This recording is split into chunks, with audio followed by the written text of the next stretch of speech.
muri muti abandaba nze Ismail Ntusenoba gava Israel ne Palestine Rwanda ne Gaza ne kigenda maaso mu nsi yonna mukimanyizo mulimo gwange oba neewayo kuba mawuli agagenda mu maaso mu nsi yonna ebibaawo mu ntalo ebintu bya bulijjo naye ndi konsentrate ku bintu ebiva wa Uganda oba ne mu nsi zonna byezimu kwagala okubawa. So amawuli agakagwawo kati kibayita breaking news. Amagye oba abetwalise abayeekera oba abatujju pro-Iranian rebels balonchinze oba basumuludde basindise drones ez'amagye nezikuba beesi z'Abamerika eziri munda mu Syria. Wabula omuntu yeebuuza nti ate beesi z'Abamerika mu Syria zikolayo ki? So bazirumbye, omuzungu kyayinza okuyita simultaneously nga ogamba mulundi gumu bazirumbye lumu ne bazikuba. Kigambibwa nti ebifaananyi bitambula ku social media si bituufu bikadde naye ng'amawulire amatuufu kiri nti abasajja abayeekera abo pro-Iranian forces oba abayeekera balonchinze attacks, simultaneous drone attacks on 3 US military bases.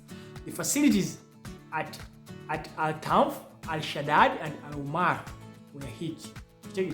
Reportingidwa olupapula lw'obayita Raiba.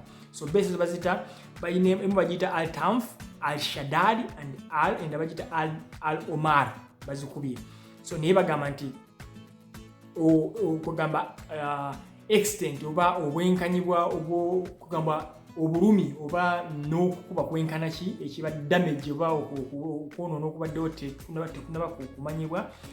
Nekigamba nti President Biden yabadde mu meeting, alina meeting gyabaddemu afubye okulaba basobodde omujja ku meeting eyo n'agenda mu situation room ababaka gye batuulamu okubanga waliwo ekituuseewo basobole okugenda okulaba ekyokukola. Naye kigambibwa nti olw'okuba cruise gundi